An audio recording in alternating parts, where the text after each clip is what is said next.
Here we are, another episode of the Successful Mind Podcast. I'm going to teach you in 30 minutes how to change your money mindset. Attract whatever you want, my friend. See you soon. Hey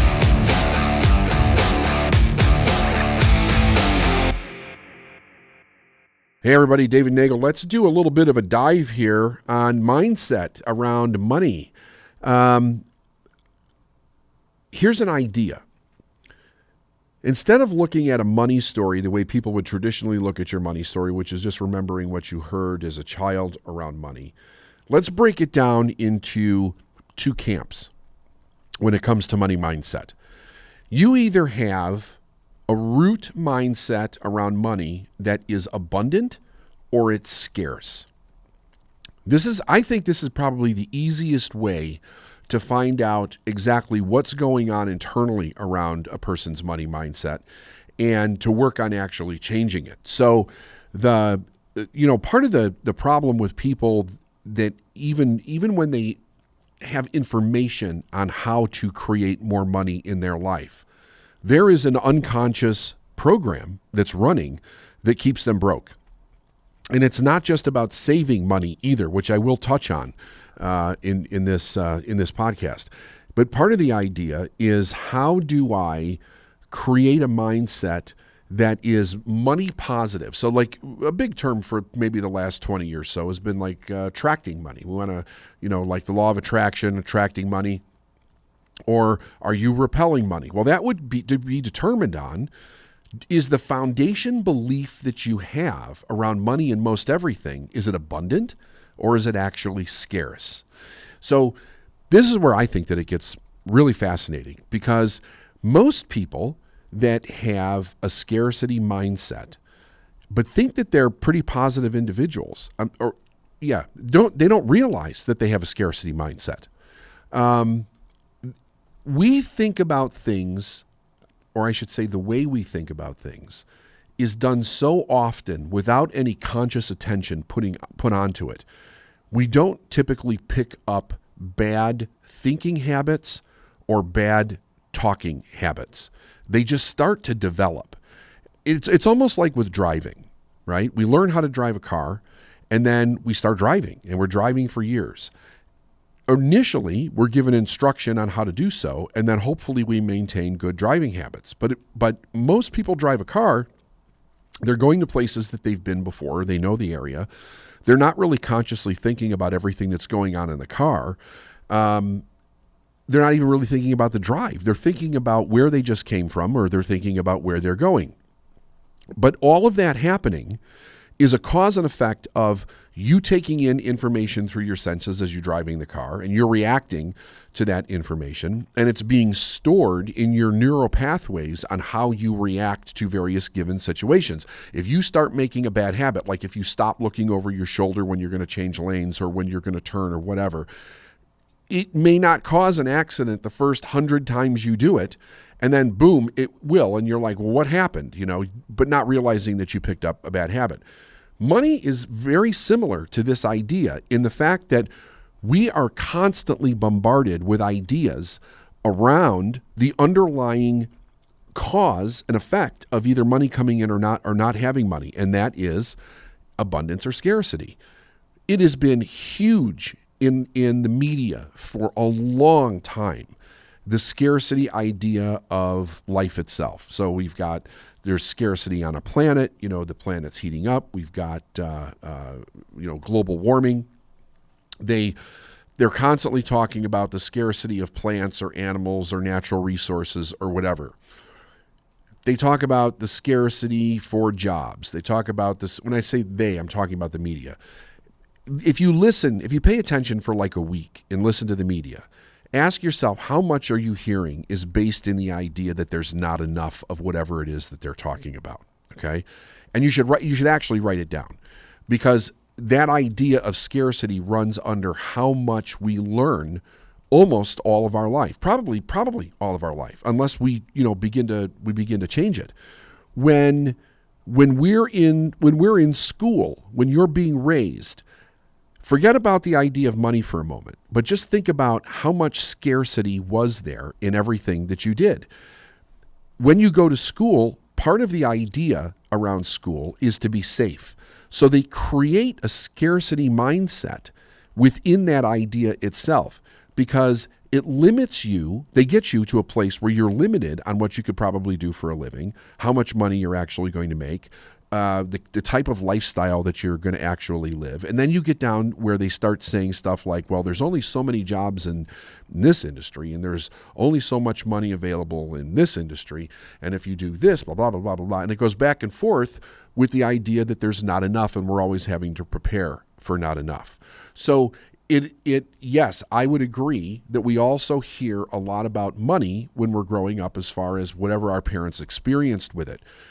But if we really want to get underneath of it and completely change it, we have to realize that if we don't change the idea of scarcity in our world, it'll be very difficult to take money as one thing and actually change it so that we have a lot. So think about it like this.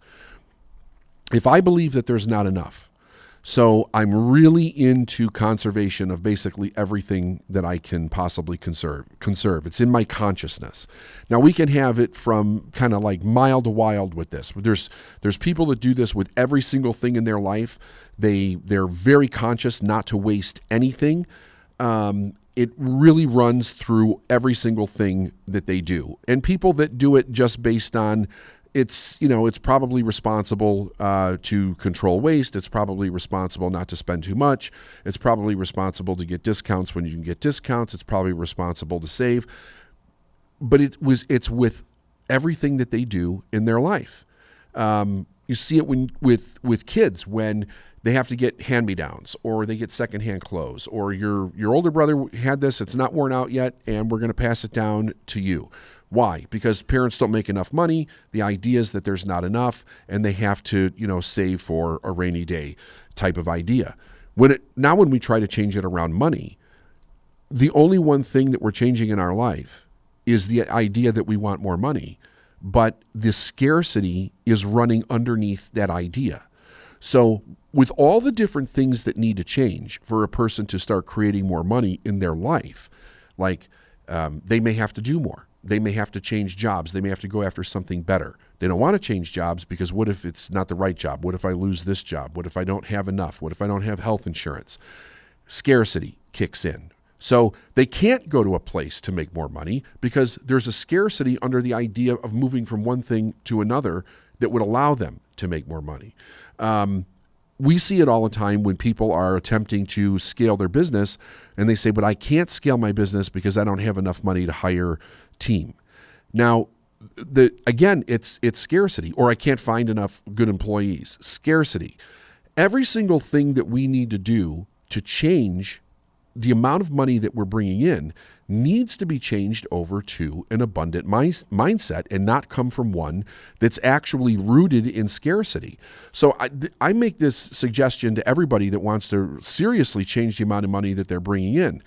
We've got to do a sweep of the scarcity mindset first before we even apply it to money, because it becomes a default pattern. It's a default way of thinking, and it will spill over into an area that you want to change to abundance in your life. I mean, we do it with emotions. We do it with love. We do it with gratitude. We find ourselves like restricting so many things in our life because we have this idea that there's actually not enough going on. So here's a list of limiting beliefs that show up, and I think it would be really cool if everybody did a little research for themselves and to find out where else in your life do you have this limiting belief that doesn't touch money. But I'm going to give you the ones around money so you understand where they are. But you're going to find that these infiltrate other areas of your life. So then the question is, when a person's having a difficult time changing the money in their life, change the scarcity mindset first. Change it to abundance, because the root mindset needs to be abundance. If the root mindset is scarcity, you've got a really big problem, right? So let's take a look at some of these limiting beliefs. Money is bad. It's a weird thing in our society. Money is one of the most important things, right? And then you'll get somebody to go, money's not the most important thing. Okay, air is the most important thing. Water is right after it, and then money comes after that, because everything that we get in life comes through the transaction of money. The idea that money is bad, I'm not sure exactly where that idea came from, where it was created, and why it's been attached to so many moral and ethical values and ways of being in a person's life. But there's absolutely no truth to it whatsoever. Money's neither good or bad. It actually just is.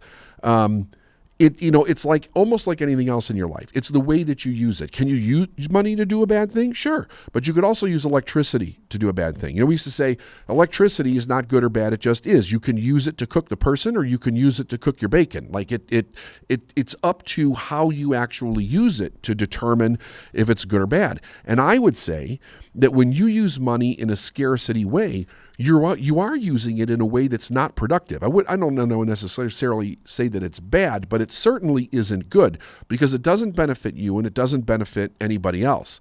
If everybody stopped spending money, money would stop circulating. It would not go around. Money is meant to keep circulating in life. Here's another one that's really wild, right? I mean, this really shows a scarcity mindset. The rich get richer and the poor get poorer. So there's actually a fundamental law behind this.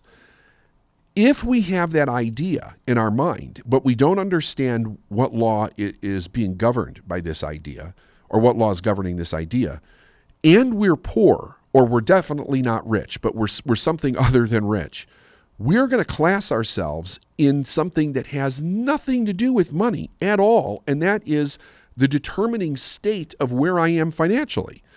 If I look at the bank and I look at my income and I say, well, David, this is what you don't have. There's not much there. But I have this belief that the rich get richer, the poor get poorer. I will see the rich as the only people that can actually make more money, more massive amounts of money. And because I class myself with the poor, I'm not going to be able to do it. Take that one also and see, where do you have this all or nothing mindset? Because that's what it is. It's all or nothing. Rich get richer, poor get poorer. It's all or nothing. There can be nothing in the middle. But the law that kind of governs this is that wherever energy goes, it grows. So if I already have a predetermined pattern in my mind where I know how to make a lot of money and I continue to put energy in that way, it's going to continue to manifest that as a result. But it also will manifest anything else about, because I have more, I get more. There's actually a biblical saying around this also, which I'll talk about a little bit later. But if I'm looking at it from a poverty perspective, where is my attention going? I'm using an external reference, mixing it with an internal emotion of not having, things being scarce, and also means I can't do it. And I'm projecting that energy into my life. So I continue to think and behave the same way. The mindset doesn't change, but the pattern that it's flowing through keeps the consistent reality of my experience present in my life. Here's another one. I'm not good with money, or I'm afraid of money. I found it very astounding when I first started in my career, how many people, because I would ask people like, how much do you make? And they would tell me how much they make. And I would say, well, how much are your bills? Because we're trying to figure out how much they need to earn to live whatever life or whatever. And they'd be like, well, I don't know. And I'm like, well, what do you mean you don't know? You pay your bills, right? Yeah, I pay them when I get them, or when they stack up on my desk and I can't stand looking at them anymore, then I pay them. But they really have no idea what their bills are. I can't, that's a scarcity mindset completely, because you're afraid of actually letting the money go out of your hand to pay for the bill, which something that you consciously chose to use in your life and you have to pay for. But not knowing what you have or what you don't have is based in fear. Like, I'm afraid of the money. I'm afraid of the consequence. I'm afraid to look at the fact that there's no money in my bank account, or however that shows up in your life. It's an abundant mindset if you say, here's how much money I make. Here's what my bills are. I always want to keep making more than is going out so that I can establish a foundation of that kind of wealth in my life and actually keep it growing. Next one is, it's selfish to want more money. So many people, like we're taught, most people are taught not to be selfish. Forget about money. We're just taught not to be selfish. So what is selfish? You have to ask yourself kind of like, well, what is my definition of selfish? Is it wanting more than the next person? Is it putting me first? Is it having more than the next person? If I have more than the next person, I feel selfish. If I say what I want, I feel selfish. If I try to put myself first in a situation, I feel selfish. So now, if selfishness moves into the idea around money, you're going to have major, major issues because you may say, I want to change it. I want to change the root of what's going on. I want to have an abundant mindset. But it makes me feel selfish to ask for more. It's also the idea that if I want more, somebody else has to have less. And that's absolutely not true. The law is if I have more, and this is where people will they will look at somebody who lives in a mansion and they'll say, what a waste of money. How many other houses could have been built with the same amount of money? But wait a second. It's not like we took something from the universe or from society and we didn't give anything in return. We paid for that house. We paid people to draw the house, to architect the house, to build the house, to supply all of the materials. Those people that got paid have families. That money that they were paid is up-leveling their family, allowing them to do different things. I have to pay to maintain that house, right? I may have to have a groundskeeper, somebody that's doing the landscaping. Maybe somebody's got to take care of the pool. Maybe somebody's got to take care of whatever. It is constantly keeping things flowing. So the idea is there is an abundance there. If I don't go out and spend, then the people that would benefit from where I go would have spent. They don't have anything. So it's really a very interesting idea, right? We can seriously improve our life by getting rid of the idea that we don't want to be selfish. If we put ourselves first, it doesn't mean that I'm not doing anything for anybody else. If I put myself first, I'm able to do more for other people. When I don't put myself first, I cannot do more from anybody else because I don't have enough to do with. Whether I'm working emotionally on myself or I'm making more money or I'm developing a skill set, I'm literally not able to contribute to the world because I'm putting everybody else first, and it just doesn't wash. Here's a good one. I can't be rich and have a family, or I can't be rich and have love. So many people think that when you're going to become wealthy, it is a total dive, like holistically into just one area of your life, and you can't have any other balance, right? It's nonsense. It's absolute nonsense. It's made up by people who live in fear and they point to money being the problem. Then we have this. My family wasn't rich. Money doesn't grow on trees. Money is not important. So there are more millionaires today than there ever have been before, which definitely means that the new generations are getting wealthier without having affected anybody else in any way negatively in order to do that. And they didn't have to have rich parents. Otherwise, it couldn't grow. So that's out. That's like the facts are in, folks. Everybody has the ability to become wealthy. Money doesn't grow on trees. What is that saying? That talk about scarcity. Like there's not enough. Like you can't pick it like a barrel of apples or something like that. No, but you can earn it. And we want to develop the right to live in abundance. Abundance is here. Abundance is for you, but you have to live abundantly in your mind in order to create it. There is enough money for everybody on the planet. I often say everybody on the planet has exactly the same amount of money, but if they're ignorant to that, they don't get to experience that reality of life, right? Everything in life is about awareness. If I become aware of something, then I can experience it. If I'm not aware of it, and the truth is that it's here, it doesn't matter that it's here, I don't get to experience it. And like I've said many times, the cause of every problem that we have in the world is ignorance. That's what it is. The answers are here to everything. The way to do everything is already here. You can't have a problem or a need for something without it actually being here. So the idea that there's not enough is absolute nonsense. Here are some ways where you can start to change the experience in the physical for yourself. First of all, do a real solid journaling on what is your mindset about life itself. What is your root mindset? Is it abundance or is it scarcity? Okay. Now, if you find out that it's scarcity, see if you can weed out why you think that there's not enough and actually attempt to prove to yourself that those are false. Because if you have a really good foundation in your mind of why you have beliefs that are false, it helps support the change in it anyway. Now, here's the trouble you have.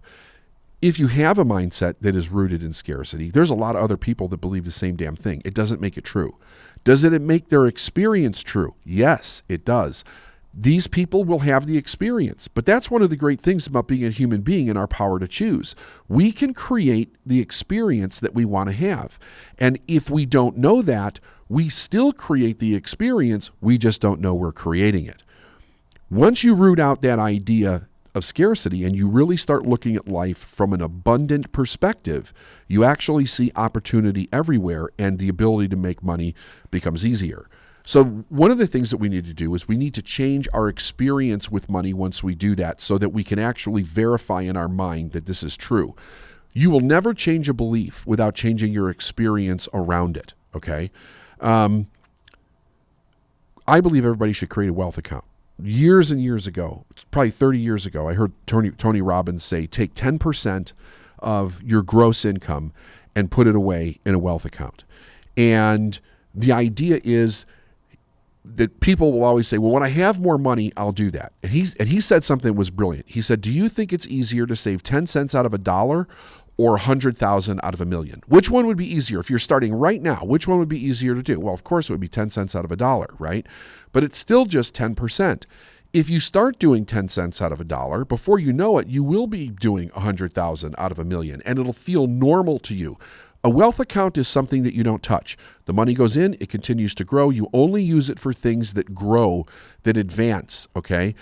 You don't ever spend that money on something that depreciates. You have to have a fund money account.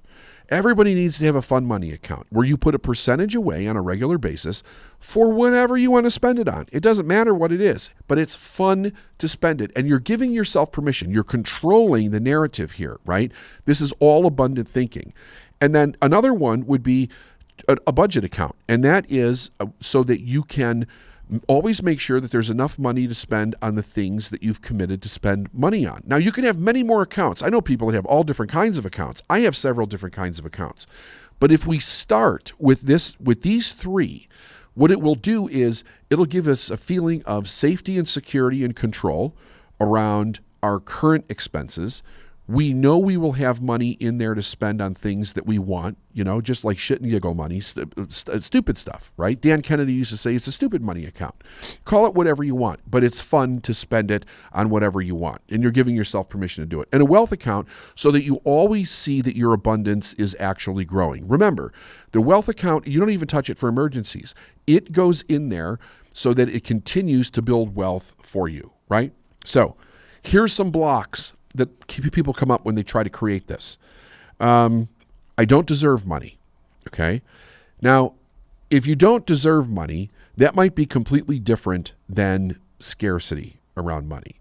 So the idea would be, what is it you're associating the idea of having the freedom of wealth in your life to the idea that you don't deserve that?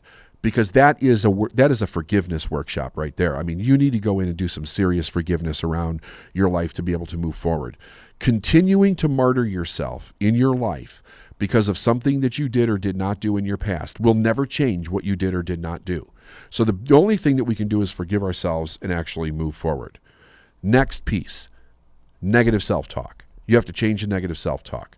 So as you're doing the exercise to find out where scarcity is in your life, also check your mouth. People speak so much scarcity into their world, they create it. Really pay attention to what you're saying around what I have, what I don't have. How hard is it to get this? I don't have it. I got to wait for a sale. I can't afford that right now. How many decisions are you making from scarcity that you're speaking out loud? The whole idea is to speak into your life what you want to create, not what you want to lose, right? If you don't want something to happen, don't talk about it. Like, don't breathe life into the thing that you don't want to happen. You have to change your talk to this will happen. It's going to happen. I have a plan for this to happen. I'm taking action daily on making this happen. And you will find that those things actually begin to happen. Guilting and shaming yourself. Terrible. Absolutely terrible. So many people will buy things for themselves and then they will guilt and shame themselves after they do that, or find excuses as to why they had to. Part of the idea is that every dollar you spend, even if it's for your bill money, it goes out of your hand into another person's hand with the idea of gratitude. Okay? Hard to maintain. Hard to maintain is a commitment problem. It's not a money problem. It's a commitment problem. The idea is that you build trust with yourself. We've done plenty of podcasts with trust in the working, and it's a commitment. Like, so you say, I'm going to commit to these 3 bank accounts, and I'm going to put what I can put in there right now. You start where you are, okay? And don't beat yourself up for where you're not. But it won't be hard to maintain. If you do this for a year, you will never go back to doing it any other way, because you'll be like, I didn't realize I actually had so much money. I mean, people that literally are struggling with money all the time find out, and I hear this frequently, when they get somebody that knows how to manage money, because not everybody's good at managing money. And if you're not, you should get somebody that knows how to manage the money. When they do it, they didn't realize how much money they actually had because they weren't managing it well. Okay. A couple other ones. I could lose everything. Yep, absolutely. No question. Can't change that one for you folks. We live in a world where everything is constantly changing. And so many things are out of our control that, yes, it's possible, right? You could lose your house. You could lose your loved ones. You could lose your own health. You could lose your life. You could lose your car. You could lose the money that's in your bank. There's no place that you can keep money that it's actually 100% safe.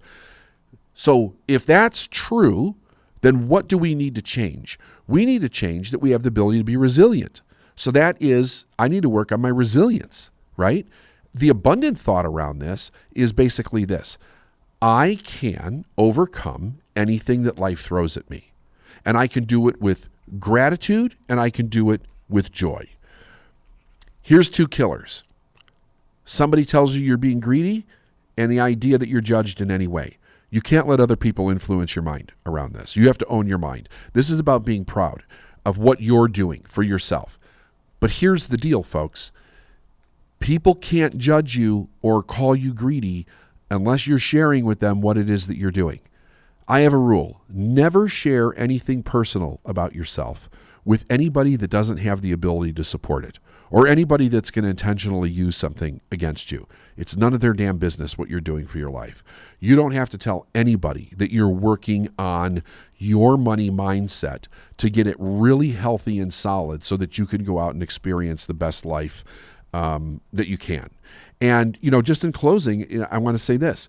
You have one foundation or the other. There's only one root to this that exists in your mind. It's not like you can have both. It's either abundance or scarcity. Study everything that you can on abundance if you need to. If you need that much verification on how it works, take a look, just listen to the other podcasts that we've done. Go out and find books on it. There's so many books that are written on this idea. But underneath, whether a person either has a lot of money or they're struggling with money or they're completely broke, is the mindset that they're coming from. And it's either abundance or scarcity.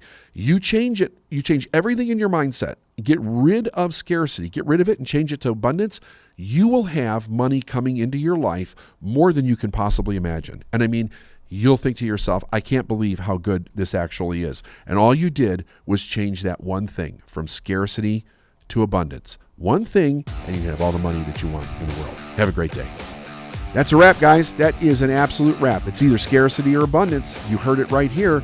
You can only have one. It will be the totality of what your life looks like. Share this with somebody that you think needs to hear it. Subscribe, tell your friends about it, give us comments. We'll see you on the next Successful Mind podcast. Be well.